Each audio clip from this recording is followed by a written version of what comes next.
No problem. You'll just call a recruiter, you'll call the competitor, you'll send out some resumes, you'll get another job. And he said, you know, I don't think so. And I said, what do you mean you don't think so? And he said, I hate my job. I hate my life. I hate working for a company that I don't own and that I don't care about and that has no values. And I'm never getting on a plane or doing a PowerPoint again for a company that I don't own. And I said, okay, so was there like some sort of trust fund that was part of this deal when we got married that I'm not aware of? Because last time I checked, you made all the money and I'm not making anything right now. So how are we going to pay the mortgage? How are we going to pay for daycare? Oh, and by the way, this is what I looked like at the time. Lovely, I know. I probably had that expression on my face. And he said, well, I figured I would take a year and figure out what I wanted to do with my life. And you could maybe triple your business in a couple months? And that's when I said to him the most famous lines of our marriage. Listen, all this inspiration crap is for strangers. You get your butt out there and you get a job and you pay the mortgage and you do what a man does. That's right. And he said no. So I put the house on the market and we got an offer and he said, take it. And I realized he was serious. So I did what anybody who's transformed did. I started calling everybody, can you get him over here? I can't believe it. Oh, he's such a jerk. He wants to be happy. He needs to pay the bills. This is outrageous. And he kept saying no. So I spent a lot of time like this. Yep. This is actually, by the way, where I discovered the 5-second rule. Here's what's fascinating about life. You know exactly what you're supposed to be doing. You do. You just don't do it. I can prove it to you.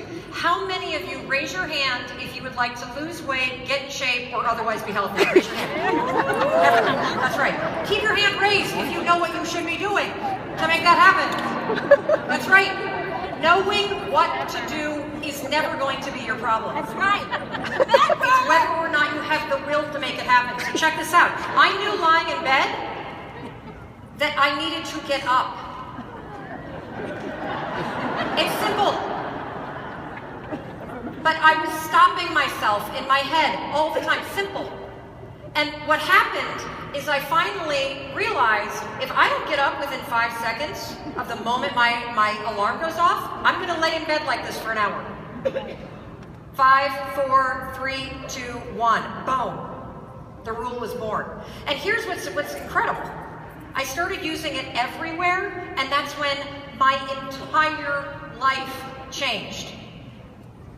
And then I was so embarrassed that I had a gimmick.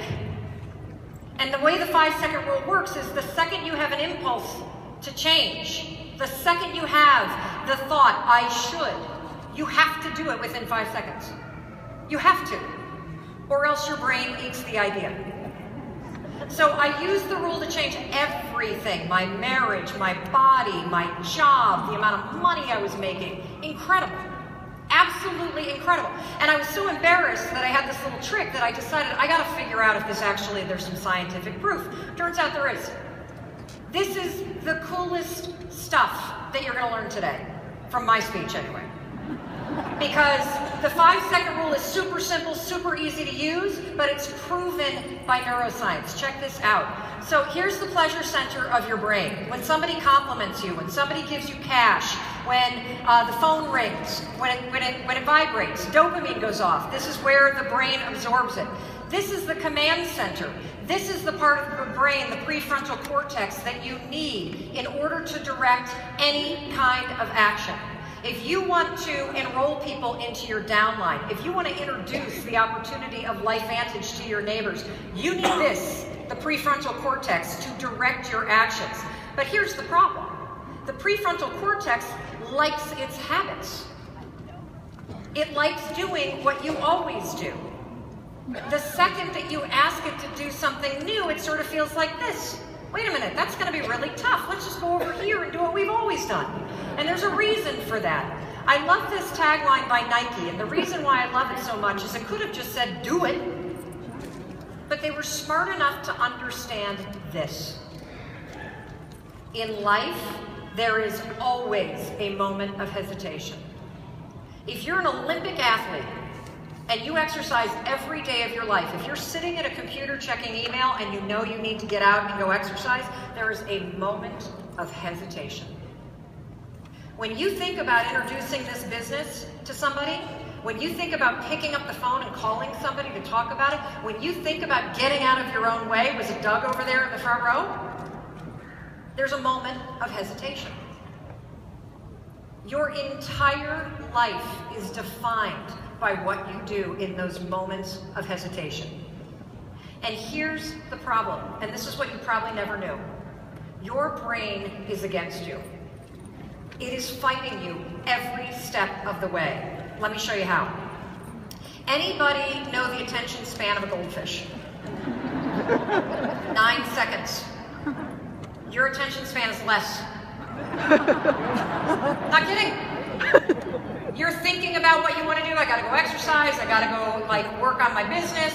You suddenly get distracted and now you don't feel like it. Within 5 seconds, it's gone. The average supermarket has 270 cereal choices. The second you are overwhelmed by choice, oh, do I call this neighbor? Do I call this person? Do I work on my downline? Do I schedule some coaching? Do I study the product? The second you have too many choices, guess what? You don't feel like it. How about this? I was at a massive engineering company last week in San Jose, and one of the engineers came up to me and showed me his phone, 85,000 unanswered emails. I'm like, dude, you should not be proud of that. That is a problem, a major one. When you have emails that are open and you're aware of them, it lowers your working IQ by 10 points. Did you know that? If you have a phone on the table, excuse me, I didn't mean to spit at you all, but if you have a phone on the table and you're talking to your friend about your business and about your dreams, neither one of you are actually connected to each other. Even if the phone is turned over. Turned over. Brains are distracted by this. Suddenly, you don't feel like it anymore.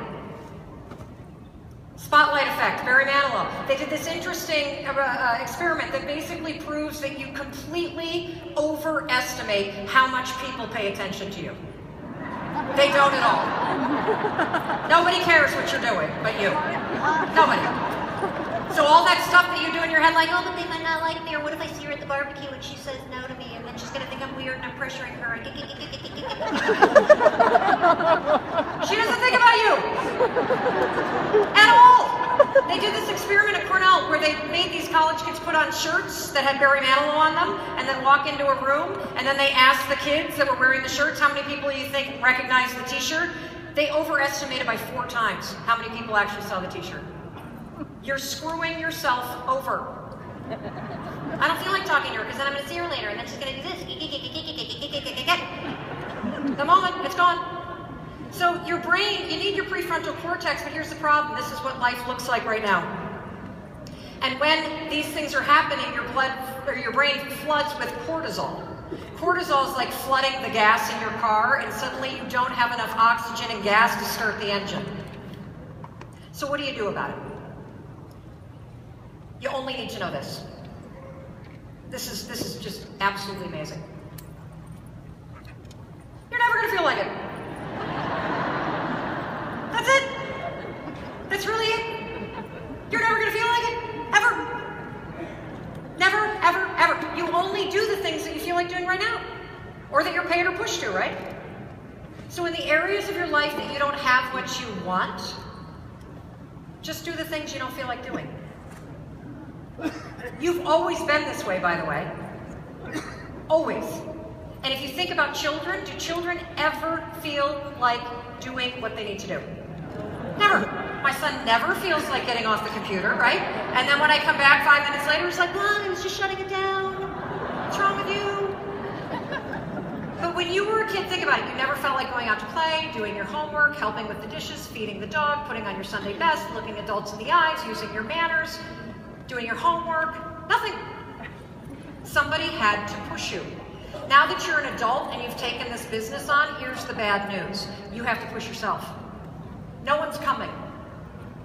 LifeVantage has done an incredible job of giving you the opportunity of a lifetime. Nobody is coming to save you. It's up to you. And you're never, ever, ever, ever gonna feel like doing it. Ever. That's why you need the 5-second rule. So here's something interesting. When I was lying in bed, I know I even have a retainer in. This is the most hideous shot of me. I noticed something way more profound than just the brain and the 5-second rule, and that's this. That's the language of the soul. So your body speaks to you in 2 different languages. There's the language of the soul, which is always there guiding you. It's, by the way, why you got into this business. And my soul was telling you, you gotta get up now. You gotta start dealing with your life. You cannot hide beneath this eye cloth and expect everything to change. But then there's the language of the mind. I don't feel like it. And if you lay in bed long enough, you'll see that it's a circle. And neither one of them shut up. Ever. If you're avoiding making calls in this business, your soul is still telling you, you should do it, you should do it, you should do it, you should do it. Your mind's like, I don't feel like it. Let's do it later. I'm tired. I'm overwhelmed. I'm this, I'm that. Never going to shut up. That's because the soul right here is all about the impulse. Oops, let's go back one. It's all about the, well, we can do it this way. This is the language of the mind. Oh, there's that one. Let's go forward anyway. Let's go look at Adam Levine. How about that? Right? I know he got a new haircut. Should I be doing it? Maybe they're waiting for me. Okay, here we go. Adam Levine. Language of the mind. You need your mind, by the way. Your mind is where you do your thinking, your planning, your assessing, your weighing of the pros and the cons. It's where hesitation